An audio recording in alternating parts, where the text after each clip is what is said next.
Jay Calderon Boxing Talk. Thank you so much for everything. What's up, y'all? It's your boy, Jay Calderon, Stan Clee Entertainment, and we're about to get into this week's Boxing Talk. Mexico's biggest star, the face of boxing, Canelo Alvarez, is the #1 cash cow in the sport of boxing right now today, and everyone is looking to see who is he going to fight this September 2019 on Mexican Independence Day in Las Vegas, because that is the target site and target date for Canelo Alvarez's next fight on Dazn, and everyone wants to know who is he going to step into the ring with. Now, speculation is that Triple G, who signed with Dazn for over $100 million in a 6-fight deal, is going to be the one to face Canelo Alvarez in Canelo Triple G 3. A very good matchup, one that they produced 2 classic wars against each other. This is something of a throwback of the days of Mickey Ward, Arturo Gatti, and also Marco Antonio Barrera versus Eric Morales, Pacquiao versus Juan Manuel Marquez. Those type of fights right there that produce great trilogies and excellent fights between 2 highly skilled fighters that put on a fan-friendly fight for the boxing fans. And that's exactly what Triple G and Canelo Alvarez did in their first 2 fights that were very close, that could have went either way. The first fight ended in a draw. The second fight ended in Canelo Alvarez's favor. And now people will love to see the third fight between these 2 right here, because Dazn is paying a lot of money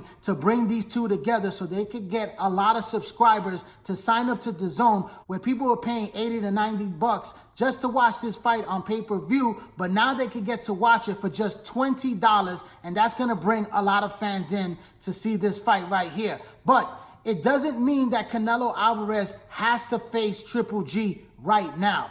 This guy is in the driver's seat and he can make his decision, and Golden Boy is going to prolong this fight. Now, will they prolong it the way they did Anthony Joshua versus Deontay Wilder, where someone was able to spoil the party like Andy Ruiz, and now that fight is not attractive anymore the way it was before? So Dazn doesn't want to go down that path. They don't want to marinate this fight too long. They want it to happen right now. They want it to happen in September. But I believe Canelo Alvarez, who has options to face WBO middleweight champion Demetrius Andrade, he could face him, or he could move up to 168 pounds to defend his title, the WBA secondary title, against the true WBA super middleweight champion, and that's Callum Smith of Great Britain.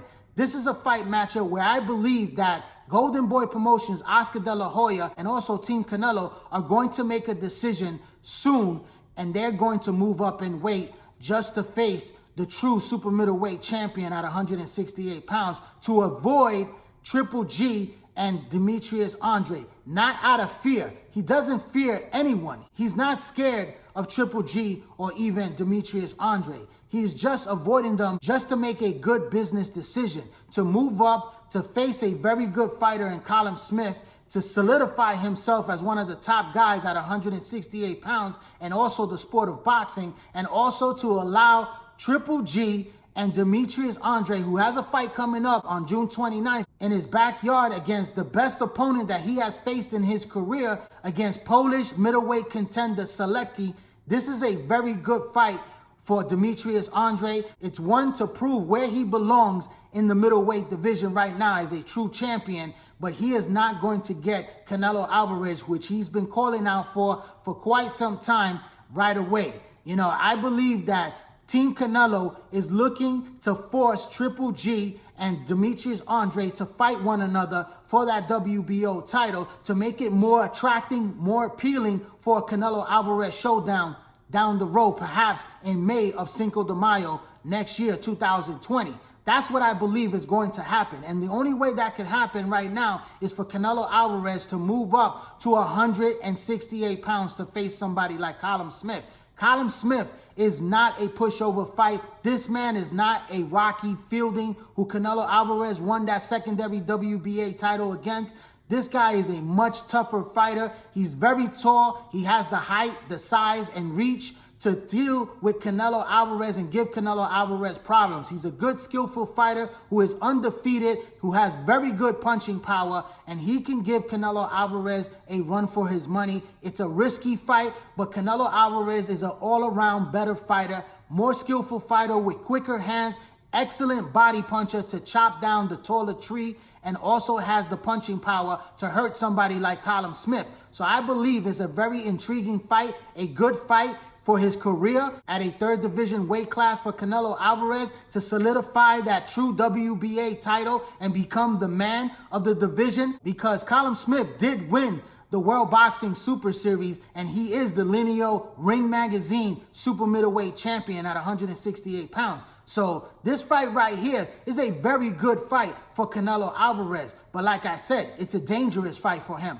But it's one that I believe that he could win, and he can also prolong the fight between him and Triple G and also Demetrius Andrade, so that Dazn can go with the second best fight option for their network, and that's forcing Triple G to face Demetrius Andrade, because that WBO title that Demetrius Andrade holds is the final piece in Canelo Alvarez becoming the undisputed middleweight king of the 160-pound division. And that's a title right there that will be very interesting, because if Demetrius Andrade gets past his task with Sulecki and then goes into a big fight later on this year against Triple G, we will see how good Demetrius Andrade really is. If he can prove himself and beat somebody like Triple G, then the fight becomes a lot more interesting with Demetrius Andrade versus Canelo Alvarez, because then fans are going to say, can Demetrius Andrade's skill beat Canelo Alvarez?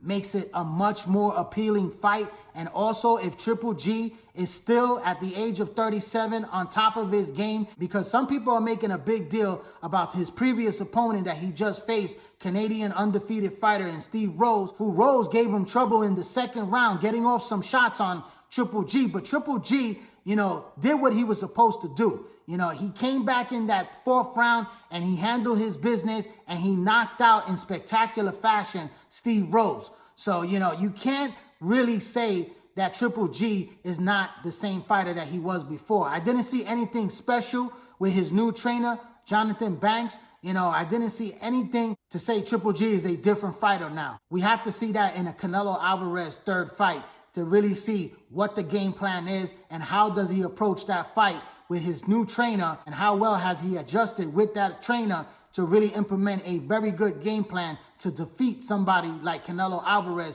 more convincingly, because those other fights, like I said, were very close that they could have went either way. I had Canelo Alvarez winning that second fight, and I'm a big Triple G fan. I went for Triple G for both of those fights. I've been down with Triple G before he came over to the United States and made his mark over here in the US. But I saw that fight in favor of Canelo Alvarez. And the first fight, I don't have that argument with the decision of a draw, because I believe it was a draw. I didn't see either man really doing enough to claim victory in that first fight. But a third fight is one that the boxing fans need to have, and I don't mind waiting for it. I don't mind seeing Canelo Alvarez moving up in weight to face somebody like Callum Smith. I don't have a problem with Triple G facing somebody like Demetrius Andrade. It's a great fight. For boxing fans, it's a great fight for Dazn, and it just adds a little bit more spice for a Canelo Alvarez showdown for both of these men for that WBO title to become the undisputed king when it's all said and done. Now, there's other fights out there that people are talking about, like Errol Spence Jr., who's a welterweight, who will have to move up 2 weight classes to face somebody like Canelo Alvarez. Alvarez is the A side, so he is offering $20 million on his end to Errol Spence. I had an interview with Errol Spence, and Spence said that he has to raise up the money. They want more money to take that big of a risk. It's an attractive fight. It's one that will pull a lot of numbers for Dazn. It has to be on Dazn. So we don't know if that fight will actually happen. I believe that Errol Spence is going in a different direction, perhaps with Terrence Crawford. I believe that there's negotiations right now on the low that these guys are going to make this fight truly happen. But he's supposed to fight Sean Porter, which they say that the contracts have been signed, but there hasn't been no official announcement yet. So we don't really know what's going on, but that's another video. And let's not forget, we also have another middleweight contender at 160 pounds in Jamal Charlo, who who is a top undefeated fighter, one that a lot of boxing fans are riding with and believe that he is the heir to the throne in this division. And I got to tell you, I like Charlo. He's a good, talented fighter, but this guy has not proven anything in his career to solidify himself as a top guy to be calling the shots. He hasn't faced somebody like a Demetrius Andrade or a guy like Daniel Jacobs, who I believe he should face a guy like Daniel Jacobs. Come over to Dazn, sign that deal, get your big money payday, and fight somebody like Daniel Jacobs to prove that you're a top elite fighter in this weight class to earn a shot against Canelo Alvarez. I know that he's the mandatory. He has a WBC interim title. It's not a real title, and he is not going to get that title shot anytime soon because the WBC has their favorite fighters, and Canelo Alvarez is the cash cow, and they do not want him vacating the title so that Jermall Charlo could fight for that title against nobody, and then they lose out on a lot of money. So, they're going to make Canelo Alvarez happy. It's the politics of boxing that nobody likes, but it's the business side of boxing that's going to prevail in this. And Jermall Charlo has to get into the business side, and he has to come over to Dazn, get that money, because they will pay him a lot of money, and he will get those big fight opportunities against guys like Demetrius Andrade, Triple G, Daniel Jacobs, and of course, Canelo Alvarez. So, until he plays ball on this side of the street, that fight is not going to happen for him for a very long time. And he's going to keep on fighting the guys that he's fighting right now that are low-level fights, showcasing on PBC, and he's going to be happy with the money that he makes because Al Heyman is taking care of him. It's not the big fights that the boxing fans want to see him in. So he's going to have to make a decision, a very important decision in his career. But as for Canelo Alvarez, like I said, there's a lot of options on the table. Also, you have Golden Boy's fighter, junior middleweight champion of the WBO, Jaime Munguia of Mexico, who's being groomed to face Canelo Alvarez later down the road. He's still fighting at 154 pounds. He's probably going to fight Jesse Vargas next, and then he's going to move up because he's a young man that's still developing his skills. He's growing. He's going to be coming to 160 pounds pretty soon, perhaps by next year, and they're going to look for a showdown between him and Canelo Alvarez. It's a great fight that could take place in Mexico in a big stadium, perhaps in the place where Julio Cesar Chavez fought Greg Hagen and pulled in over 130-something thousand fans in attendance. This is a great fight, and I believe they're aiming for that fight with Jaime Munguia and Canelo Alvarez later down the road. But this man is in the driver's seat right now, and he does not have to face Triple G right away. He could prolong this fight by moving up with a great fight and then coming back down and facing the winner between Triple G and Demetrius Andrade for that WBO and undisputed crown. But that's my take on all the fights that I believe that's going to be taking place pretty soon and what the decision of Canelo Alvarez and Golden Boy is going to be. I'd like to thank everyone for tuning in to this video right here. Please hit that little red subscribe button, hit that bell icon, put your email information in so you get all my notifications once I drop a new video. Follow me on all social media platforms, on Twitter, on Instagram, and join the Facebook boxing group page, all under the same name, J. Calderon Boxing Talk. I'm J. Calderon, Stand Clear Entertainment. Thanks for your support. Keep watching, and please subscribe.